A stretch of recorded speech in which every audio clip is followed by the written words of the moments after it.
$1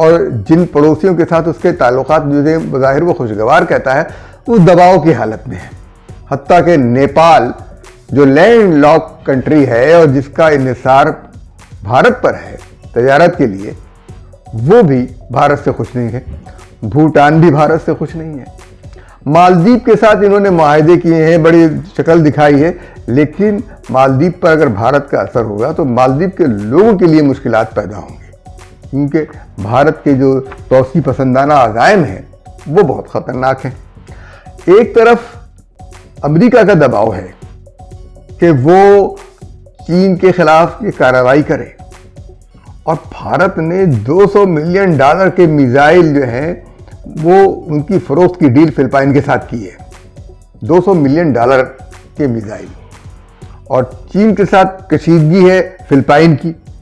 امریکہ کا اثر رہا ہے، امریکی اڈے رہے ہیں، تو وہاں پر وہ چاہتے ہیں کہ چین کے ساتھ مقابلہ کریں.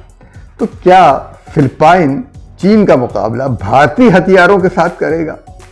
آکاش میزائل جو 25 کلومیٹر تک مار کر سکتا ہے، تو کیا وہ 25 کلومیٹر مارک کا میزائل جو ہے وہ فلپائن کے لیے مفید ہوگا؟ اس سے قبل آرمینیا کو بھی اس نے یہ میزائل فراہم کیے تھے بھارت نے، اور وہ $230 ملین کا معاہدہ تھا. تو امریکہ ان معاہدوں کو دیکھ کر بھارت پر اب دباؤ ڈال رہا ہے کہ تم اب ہمارے ساتھ زیادہ اسلحے کا معاہدہ کرو، اربوں ڈالر کا معاہدہ کرو، تب جا کے ہم راضی ہوں گے. یہ ہندوستان کے لیے نئی مشکلات ہوں گی.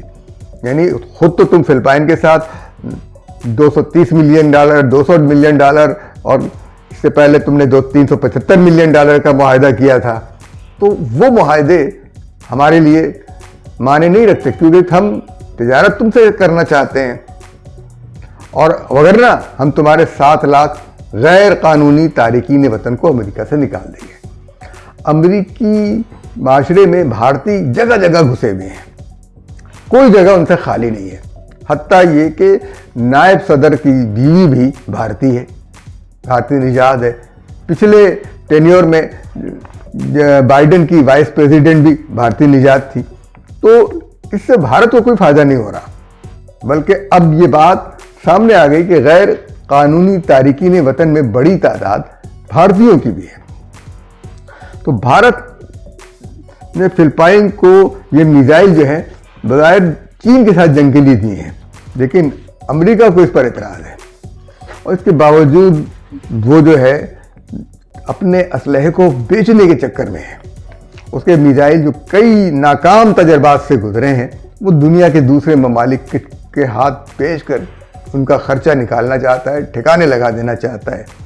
تو بھارت کی دفاعی مصنوعات کی ایکسپورٹ میں 2020 کے بعد سے 150% اضافہ ہوا ہے. یعنی اس نے اپنی مارکیٹنگ ایسی کی ہے، غریب ملکوں کو اور دوسرے ممالک کو اپنے ٹوٹے پھوٹے اور گھٹیا ہتھیار جو ہیں وہ ٹھکانے لگا رہا ہے. جبکہ دنیا کے 5 ممالک ایسے ہیں جو عالمی ضرورت کا 76% اسلحہ، یعنی عالمی مارکیٹ میں ان کا اسلحہ 76% اسلحہ ان کا ہوتا ہے. امریکہ سب سے سر فہرست ہے، وہ بیچتا ہے 41.7%، اور فرانس 10.9%، چین 5.8%، جرمنی 5.6%، اٹلی 4.3%، برطانیہ 3.7%، اور اسپین 2.71% وہ ان کا اسلحہ بیچتے ہیں. اسلحے کے درآمد کنندگان میں بھارت سر فہرست ہے. دنیا بھر سے اسلحہ جمع کرنے میں وہ بہت آگے ہے. پھر سعودی عرب ہے، قطر ہے، آسٹریلیا ہے، اور چین بھی اسلحہ جمع کرنے والے اور خریدنے والے ممالک میں شامل ہے. تو فلپائن چین سے لڑنے کے لیے کیا صرف بھارت کے اسلحے پر انحصار کرے گا؟ یہ ہمارے لیے ایک سوال ہے، اور اس سوال کا جواب یہی ہے کہ ابھی اس وقت بھارت کے وزیر اعظم جو امریکہ کے دورے پر ہیں اور منت سماجت کر رہے ہیں ٹرمپ کی کہ ان کے غیر قانونی تارکین وطن کو نہ نکالا جائے، تو اگر ایسا ہوتا ہے تو ٹرمپ کے لیے بہت مشکلات ہوں گی. کیونکہ میکسیکو اور پڑوسی ممالک سے جو غیر قانونی تارکین وطن امریکہ میں آئے ہوئے ہیں وہ پھر نیا بحران پیدا کریں گے اور امریکہ کے لیے نئی مشکلات کھڑی کریں گے. تو یہ، اور اگر دوسرے ممالک کو بھی کیا ہے تو امریکہ کے لیے ان ممالک میں بھی مشکلات کھڑی ہوں گی، تو ان کو بھی روکنا پڑے گا.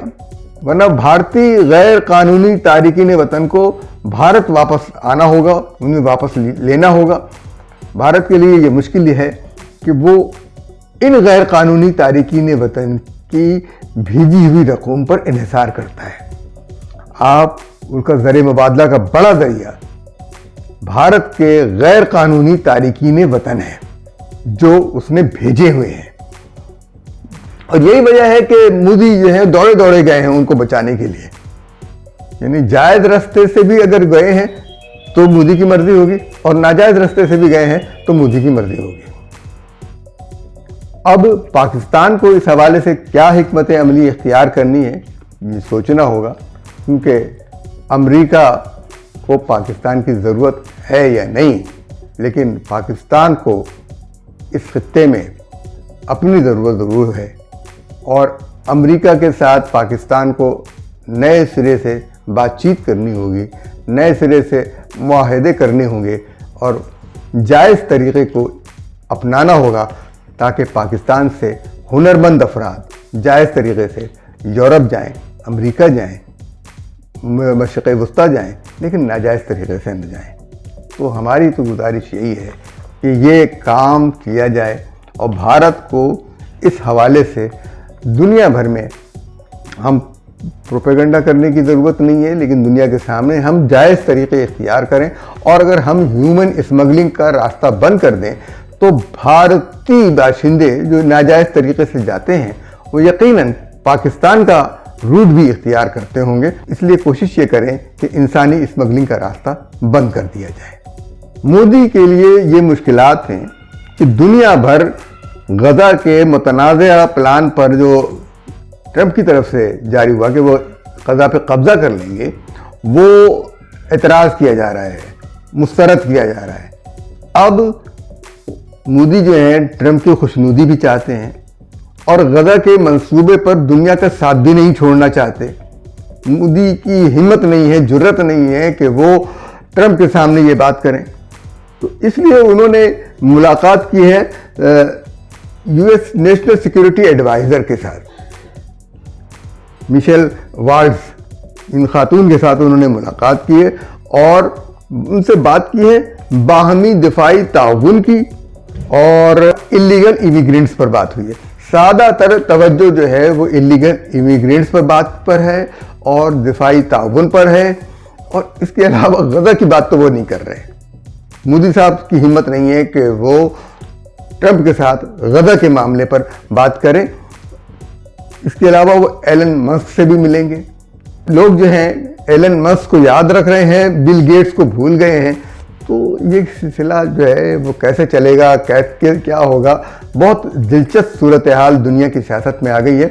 اور یہ بات کہتے ہوئے آپ سے اجازت لوں گا کہ اگر چین اور امریکہ کے اندر کسی قسم کا معاہدہ ہو گیا، کوئی بات طے ہو گئی کہ جناب یہ حدود ہیں، ان حدود میں ہم کام کریں گے اور ہمارے لیے امریکہ میں چین کے لیے تجارتی راستے کھولے جائیں، اور ضروری ہے یہ امریکہ کی اپنی بقا کے لیے ضروری ہے کہ وہ چین کے تجارتی راستوں کو یا تجارتی معاہدوں کو، چین کی اشیاء کو نہ روکے، ورنہ امریکی معیشت بیٹھ جائے گی. جس طریقے سے چین نے جو حربے اختیار کیے، طریقے اختیار کیے، اس سے ایک دن میں $1 ٹریلین کا نقصان ہو گیا، 1 کھرب سے بھی زیادہ ڈالر کا نقصان ہو گیا. تو آئندہ چل کر کتنے کھربوں ڈالر کا نقصان ہو سکتا ہے اور امریکی معیشت لرز کر رہ جائے گی. کیا ہوگا اس کے حوالے سے آئندہ پروگراموں میں بھی ہم آپ سے بات کریں گے. اس وقت ہمیں اجازت دیجیے. اللہ حافظ و ناصر.